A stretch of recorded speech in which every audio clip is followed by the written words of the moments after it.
Hello and welcome to this Prader-Willi syndrome training video on dietary management. My name is Rory and I am dad to Henry, who has Prader-Willi syndrome. Henry was diagnosed with Prader-Willi syndrome in 2012 when he was just 2 weeks old. I see Prader-Willi syndrome as positively as I can, and every day I'm amazed by my son's achievements, no matter how small. Since Henry was born, I've been actively involved in Prader-Willi Syndrome Association Ireland through fundraising and awareness campaigns. In 2014, PWSAI decided to produce a series of training videos. This one on dietary management in Prader-Willi syndrome offers perspectives from families on how they manage the dietary constraints of Prader-Willi syndrome in everyday regular life. The production of this video has been funded by Minute Students for Charity Galway Cycle 2014. We hope you find it useful.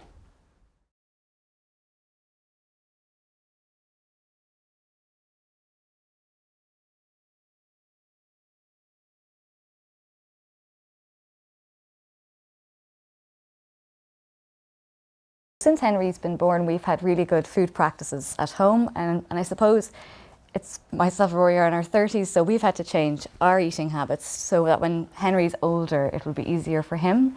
So things we've done is we only eat in the kitchen, and we never eat at home when Henry isn't eating. So our meal times are set, and we hope that this will reduce his anxiety when he's older around food. So it's really about changing our practices around food really at the start, rather than Henry's, because he's not really going to know any different when he's older. He'll just be like, oh, mum and dad, we always eat in the kitchen, and it's lunchtime, we eat lunch. I started cooking everything from scratch, literally like a chef, and getting a really healthy routine in place. Dinners and everything like that, it's all cooked from scratch and very low fat, low carbohydrates, and like that, trying to wean out any of the bad stuff out of the presses in the kitchen. I was a big lover of food, chocolate, cakes, biscuits, and we cleaned out our press at home. Now, Oisín was our eldest child, and he was only a baby, and he was actually still being tube fed. But I knew Ray and myself felt that we had to start how we meant to go on. So Oisín was brought up without cakes, biscuits, fizzy drinks, and small portions. A very healthy, like extremely healthy diet, but also very small portions. Oisín is 11 now and his portions would be still quite small. They would really border on 3 to 4 year old portion size. Bar vegetables, really, he gets probably a bigger portion of vegetables. We were very, very strict with Oisín growing up on food and explained to Oisín, you have Prader-Willi syndrome, it's this thing that means you have to really be careful what you eat, you know, small portions, you're not allowed to eat. Anybody offers you anything, you have to check with mommy and daddy first. We informed all our family and friends not to offer Oisín food of any kind, even be it fruit or vegetables. Oisín would have been introduced maybe to a packet of jellies in the last 2 years, and now he does see them as a real treat. So I am very thankful and grateful that we were so strict, because he sees jellies as a treat, or maybe he now is allowed a Diet Coke and he sees that as a huge treat. So to be as strict as we were, I think has worked in our favour. So you start off actually having to nourish your child, and your natural instinct is the child is frail and weak. So you tend to say, God, they need this food to actually get strong because they're so weak. So you're always waiting for this moment. When are they actually going to want food? And that didn't happen for a long time in Mary Rose's case. She was definitely up to the age of 4 before food became definitely an issue, I suppose, or anything like that. And then she would have had a heightened interest in food. But still, I suppose it's now, maybe at 7, it's becoming much more obvious that food is very, very important to her. Meals on time, at the right time, and the same time every day was very, very important. We have found that's all sitting at the table together for meal times, and her portions being served to her, and that's what she gets, works best.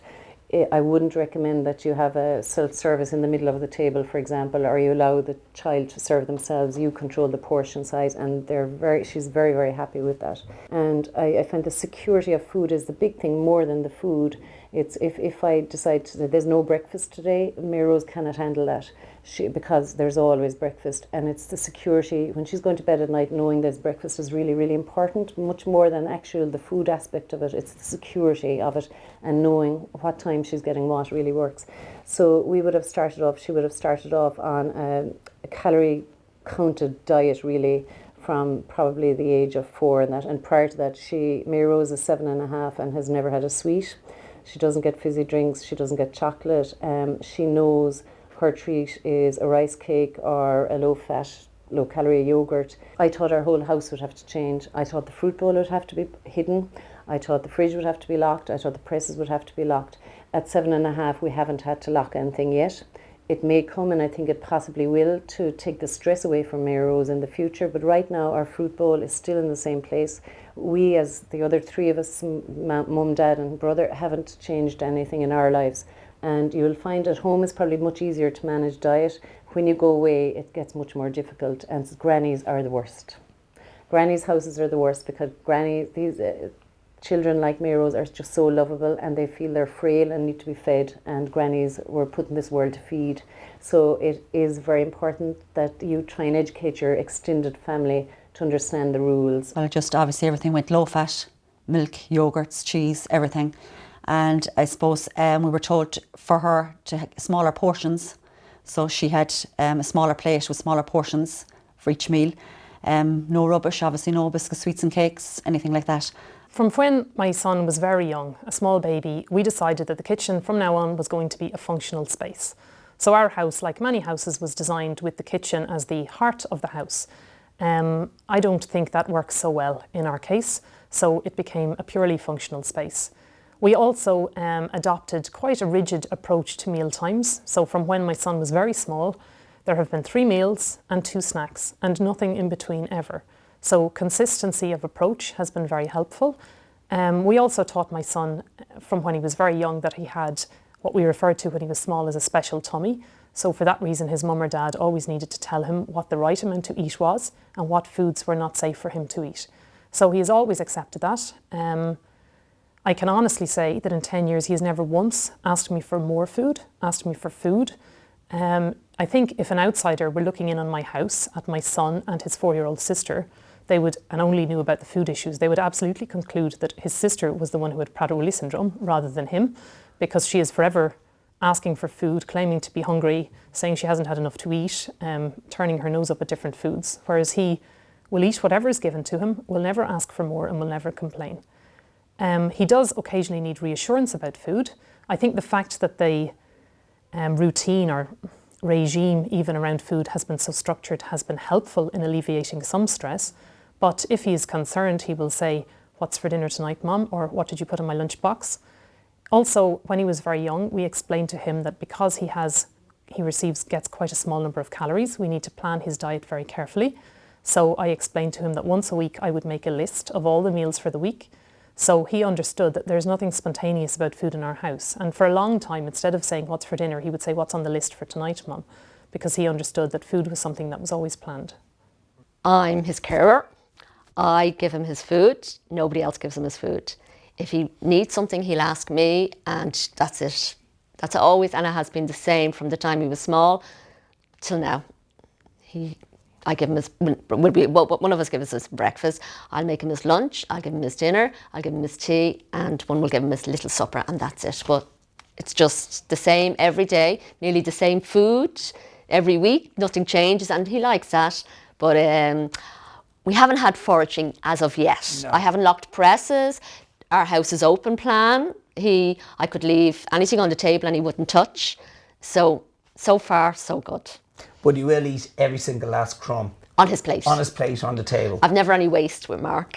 Never had from the time he was a baby, even with the little bowls of food, never had any waste. It was recommended to me when I went to a conference in England that you use an oval-shaped plate because the amount of food you put on an oval-shaped plate looks bigger than on a round plate. And if you don't have an oval-shaped one, then use a smaller round plate. But the oval-shaped plate does work. It's theirs, and they're very proud. That's mine. The doctors say anything from 18 months up to 5 years can develop the interest in food. At the moment, like, he is interested in food, but I would say probably equivalent to every other 2-year-old being interested in food. Like, you know, he's hungry in the morning, he's hungry for his lunch. But at the same time, he doesn't... He'll throw all his food on the floor, so, you know, I don't think the hunger part is kicked in yet for Henry. So. Cian became very interested in food in around the age 2. He used to be kind of rubbing his tummy, and he wouldn't be able to talk and say it, but he used to rub his tummy a lot, and kind of looked like he was either feeling sick or there's something wrong. That's when it started. It is more of a keen interest in food and knowing that he will get it at the times allowed. Or he has younger brothers and sisters. His younger brother, who is only 3, and he may leave a piece of toast or a piece of food somewhere, and Oisín will bring it out and he'll say, "Mammy, Fionn left that after him." So he's still at that stage where he's aware that he shouldn't touch it and he should remove it out of his way. So we're lucky in that regard still. I would say that Lauren has times of the day when she expects food. Routine is the important thing. Once you set the routine up and you structure it from the beginning, and once you set it, then she was quite happy to live within it. Even if James, her brother, was getting something different, she never made a big issue. About 3 or 4 years ago. Yes. It was kind of like breakfast, when's lunch? Yeah, when's lunch? When lunch is over, what are we having for dinner? Things like that. But we haven't had the excessive eating, you know, where he's always putting something in his mouth. But his thoughts are there about it all the time. Cian is 5 now, and we just literally have locks. We have little locks, baby locks on our presses, just the normal ones for now, because we have noticed he will try and sneak in to the presses. The other important thing is even just my other son will leave a bit of dinner behind and leave it in the kitchen. And you'll notice him going into the kitchen, walking by it, trying to take a fork, forkful anytime he can. So just not leaving anything around, no access to food at all. It's the only thing I could really say. Oisín has had no weight issues since he's been born. I suppose because we got such an early diagnosis, we were so conscious of it, because a lot of the older parents of older children would have said once the weight goes on, it's very hard to get it off. So to start as you mean to go on, and I think that's one bit of advice I took from one of the other parents. Because once you introduce something to a child with Prader-Willi syndrome, be it food or an activity, and trying to take that back is quite difficult. So we were very conscious of not introducing any, I suppose, high calorie or high fat foods to Oisín. There was only ever a few kilos that he was over in his weight, because we've always been strict with him. So not really, just only been a few kilos. No, she doesn't have a weight issue. No, not at the, thank God, touch wood. She's active, and the food is being watched, so not at the moment. Not at the moment, no. No, my son has never had any difficulties with weight. He's always been very thin and continues to be very thin. In some ways, that presents a minor problem because people find it hard to believe, not that he has Prader-Willi syndrome, but that he needs to be on such a strict diet. So when I repeatedly tell people that he cannot have a piece of cake or he cannot have a lollipop because there is a danger of obesity, they actually find this quite difficult to believe when they look at what is still a very quite small child. So no, he's had no issues with weight. Less educated medical personnel sometimes suggest he needs to eat more, but I resist. And I think if a parent has an understanding of Prader-Willi syndrome, they will be able to monitor weight and height closely, and they should be confident in their own knowledge about it. Peter didn't have a weight problem when he was younger. He was about 8.5 stone, and in 1991 he fell and broke his knee. And he was in a wheelchair for 11 months. And because he wasn't able to do any exercise, he put on a lot of weight. We have been with the dietitian all since the beginning, really. It's helpful, but they still don't have much knowledge about Prader-Willi syndrome. But you just have to stick to your calories and try and talk to them about what's happening at home and be honest about it. We visited a dietitian in the CUH when Oisín was about 9 months old. And she wasn't too familiar with Prader-Willi syndrome. And she gave me the food pyramid, which now as a mother of a child with Prader-Willi syndrome, I know you don't work off that regular food pyramid. So really I gained my knowledge about what to give Oisín through other Prader-Willi Syndrome Association websites really, and other parents. I've had ongoing contact with the dietitian, which I have found useful.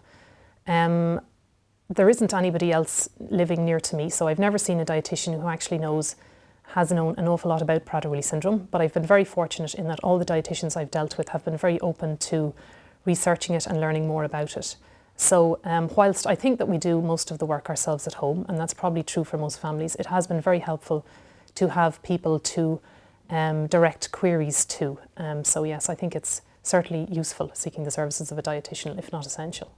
And if the nutritionist talks to the Prader-Willi child as well, I think they accept it more, don't they? Because we get great agreements, I have to say as well, because we find we have to ask her to speak to Mark when we're in the session, and oh yes, I'll do that, and he does carry it out, because he'll say, so-and-so said, I can't have this, and it works. It's like teacher said. Yes. Teachers are always right, aren't they? Yeah. Henry is never treated with food, so if he's sad, he isn't cheered up with food. If we're having a celebration, we don't really focus on the food part of things for Henry at all. So even at birthdays, you know, there would be birthday cakes at other people's birthdays, but we don't make a big deal of it or anything around Henry at all. So he's never treated with food ever. There's lots more treats, like he gets jigsaws and toys, and the funny thing is that when every other child eats their treats, his treats last forever, like he still has them for years to come. And every Prader-Willi parent will tell you that as well, that, you know, their treats last for so much longer, so they appreciate them more. Oisin gets food treats from a health store. There's a health store near us, and they are wrapped like sweets, but they're just squashed fruit in a bag rather than it. And he thinks that's his treat. We still do Easter and we still do Christmas and things like that. Not everyone does that, but we just do a really miniature version.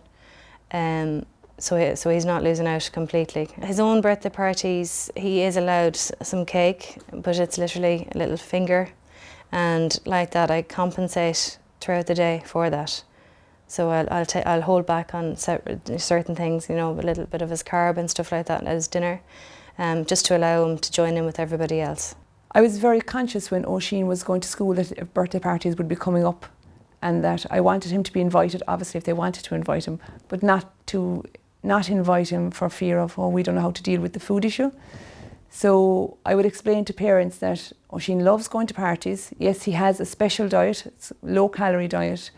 So Oisin will bring a party bag to a party. So he's the only child going to a party with a party bag. And I explained to Oisin and to the parents that Oisin is only allowed to eat what's in that party bag. A lot of parties now, they have burgers and chips. Oisin isn't allowed those. But he would be allowed a white roll, which is a treat to Oisin, because normally it's brown bread all the time. So he would have half a white roll with lettuce, cucumber, tomato, and a slice of whatever meat.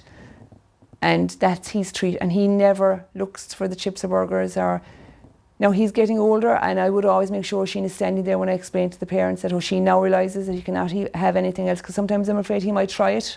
Now that he's getting older, he's getting a bit wiser maybe. But I would explain to everybody, you know, the mother and the father, or the other kids at the party, this is Oisin's, he's allowed to eat whatever's in the party bag, but nothing else. And we all agree, and we all nod, and we all smile. And that has worked for us so far. We'll go off and we'll buy the kiwis and the orange, you know, the colourful fruits, strawberries. Yeah. We'll chop them up, put them on the plates, kids love them. Yeah, and for our child now, we do all the fruit, and sometimes we'd have the other children up and we'd make, say, pita pizzas, and they're involved in that. But if Aoife was had been asked to another birthday party, usually I'd give her a little party bag, and she'd have a little orange and maybe a little bag of her own organics, or, you know. And we'll say, when we have a party in our house, the party pack is not filled with sweets.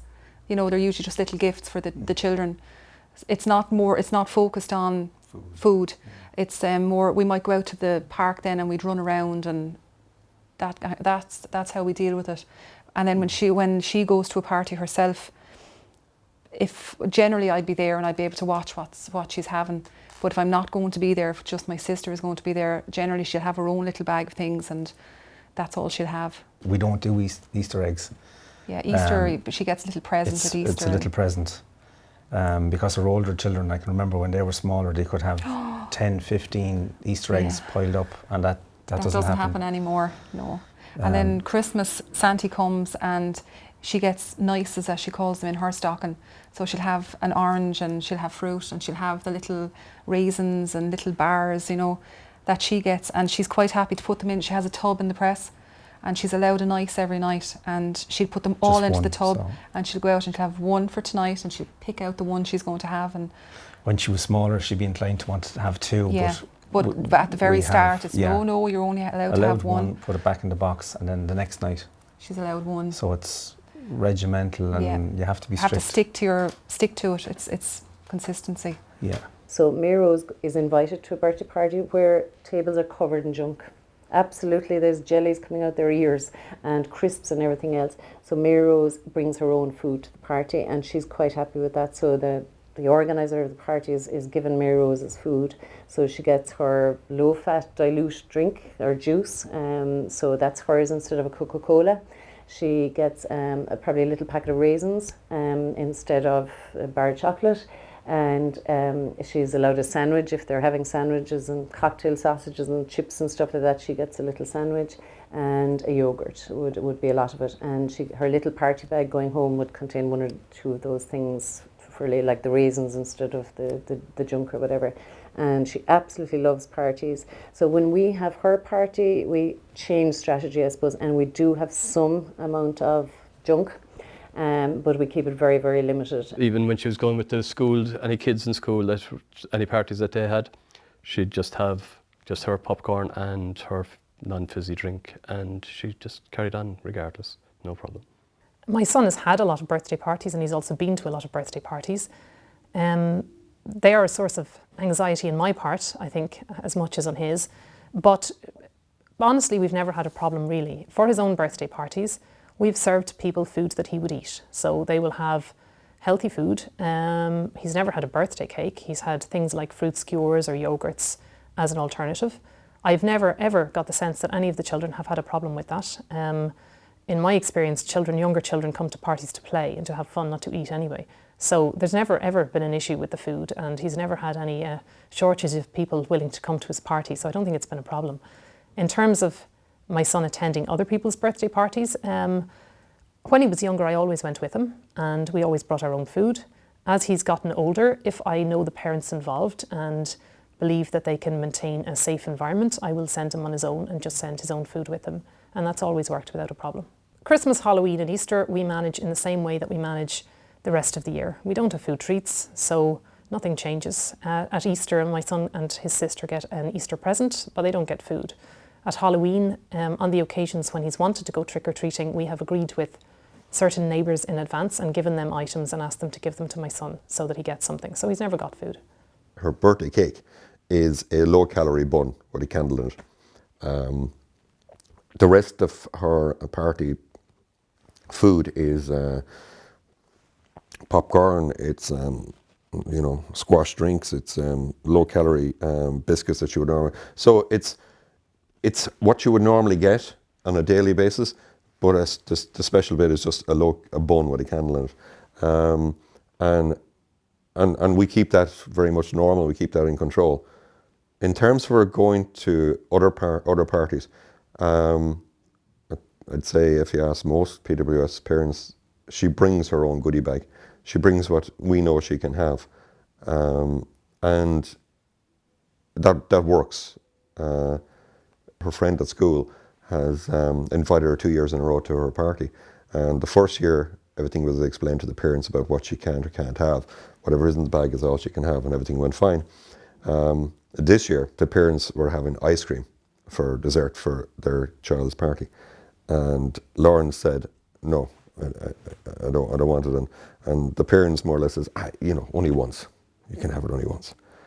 You'd ask yourself, with intelligent parents, if you tell them that, listen, this is the way it is, and they get it right one year, and then all of a sudden, things fall apart the second year. But every day is a different day. Some days you think you've it all covered, all the angles covered, and all of a sudden something will happen that, God, I never thought that was going to take place. So when things like, parents giving her ice cream when she shouldn't have it, you just let it go. We did find it quite difficult explaining the food intake and the calorie intake to family and friends, because I suppose it's such a foreign concept, because people don't understand. They just see a small baby that's not overweight and they wonder, well, what's the problem? But from the food point of view, from sugar and chocolate and crisps, if Henry's never had it, he's never going to miss it. So that's our thinking on it. So if he doesn't miss it, it's not going to hurt him in any way. It's very difficult to explain to strangers, very, very difficult, and family, family even more so. Because family tend to, especially grandparents, tend to come with sweets and, all those things, thinking they're being good and doing the best thing in the world. It just they don't seem to understand. We did have to sit down and have a serious chat with everybody and say, bring colours, bring, you know, twistables, bring colouring books, or, you know, he likes keys, bring all those things, or little key rings instead. It's better for him. So we did have to have serious chats, and a few times it didn't work after the first attempt. My parents and my husband's parents found it hard. Well, how are we going to treat Oisín if we can't give him chocolate? But I said there is loads of different ways. So Oisín has the biggest DVD collection ever, because my parents think, oh, we'll get him a DVD. And that's fine. That's their treat to Oisín, is DVDs. With our child, we told everybody how important it was that she didn't have like chocolate, that she didn't have, you know, the portion size, that it had to be watched.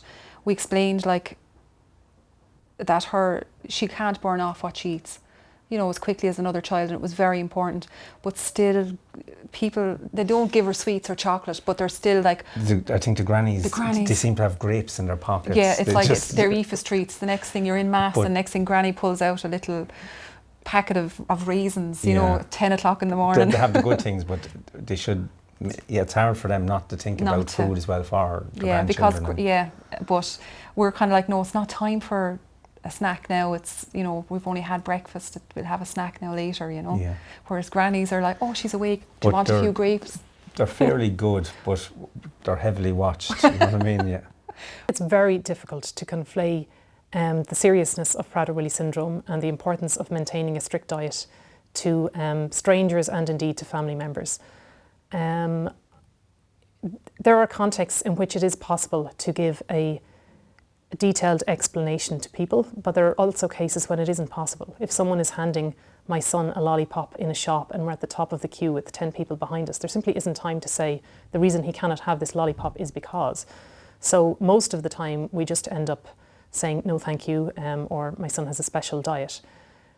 There are occasions that stick out in my mind as having been particularly awkward in that regard. I, for example, recall visiting my son's grandfather in a hospital on one occasion, and we were enjoying our visit, and there was rustling from behind a curtain over in the other end of the room, and a very old man hobbled out on crutches, hobbled across the floor to hand my son a chocolate bar.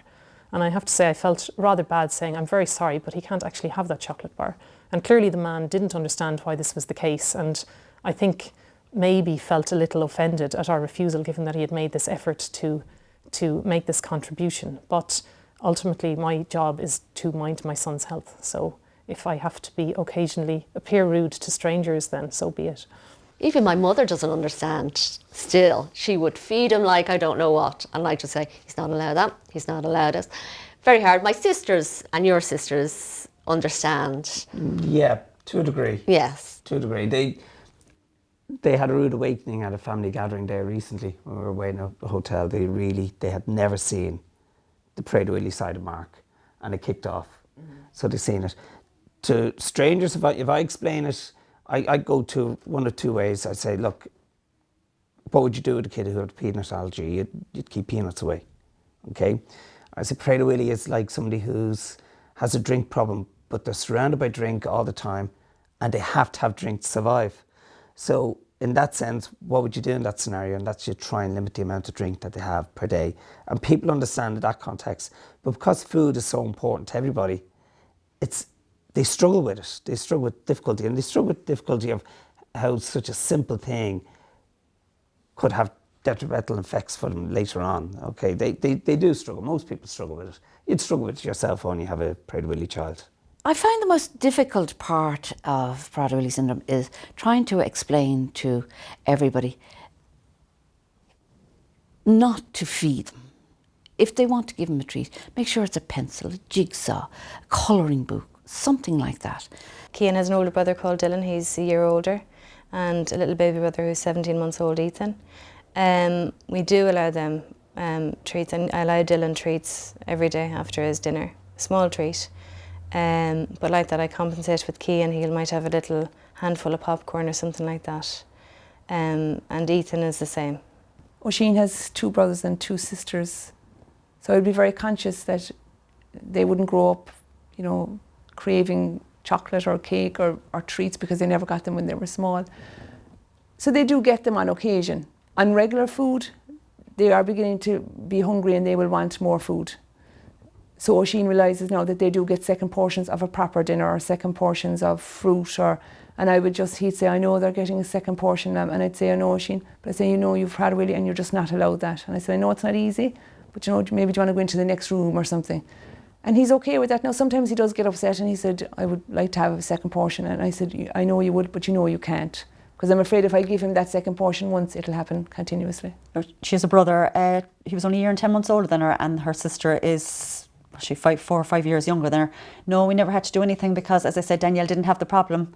So we all ate the same, but she just had smaller portions. And when maybe they'd have a slice of cake or something, she'd have a yoghurt. That's the way we'll go always, and it worked for us. So I'm doing Weight Watchers the last year, and I'm only allowed like 26 pro points, which then I only can certain things weekdays, and then weekends I can have treats, 1 or 2 things on the Saturday and the Friday and the Sunday. Oisín's school manages food really well. They have a rule that there's no treats allowed in school, only on a Friday. So Oisín then brings his own kind of treat on a Friday.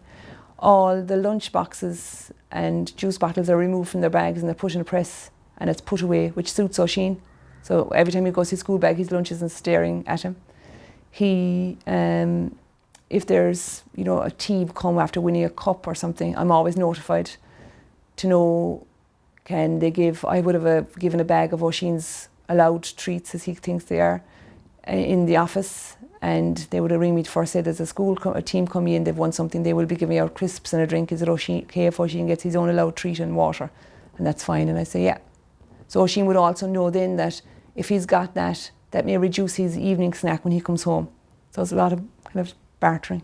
My son's school has been excellent at managing the food issues. So in the morning when he goes in, he and all the other children in his class remove their lunch boxes, put them on a lunch trolley, which is then wheeled into a store cupboard and left there until lunchtime. There is a very strict policy on no sharing of food in the classroom. There are no treats in the classroom. Parents have all been told that it's not acceptable to send in food, for example, for birthdays or other occasions like that. So there has actually been really no difficulty with food.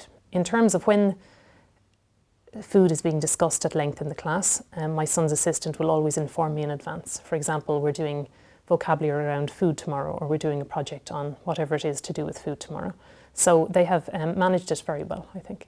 Our own relationship with food has definitely changed. I used to be a chocoholic. We used to have chocolate in the house all the time. We've no junk food at home anymore. We are really healthy. Our little niece, we mind her. So she'd be in our house a few days a week, and she calls our house the healthy house because there's nothing unhealthy to eat. Yeah. So and even takeaways. We don't have takeaways anymore. No. We have nothing.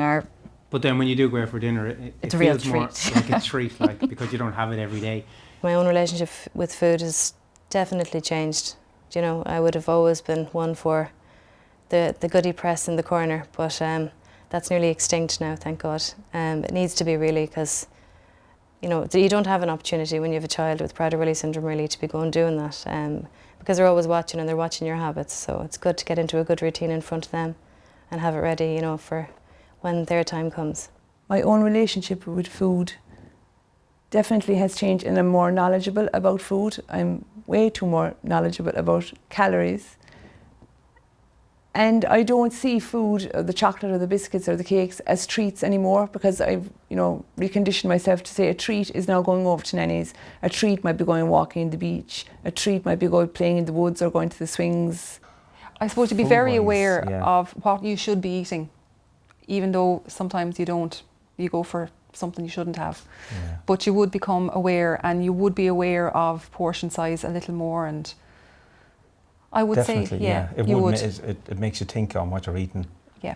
I'm not sure that my relationship has changed, but certainly I'm much more conscious of how prevalent food, and particularly unhealthy food, is in our culture. It seems to be at the centre of every big event, and particularly with children, we seem to have a very unusual or unhealthy approach to how we feed children. I think the tendency for random strangers to offer our children unhealthy food in the guise of doing something good for them is really, it's hard to understand when you've got used to Prader-Willi syndrome and you understand it.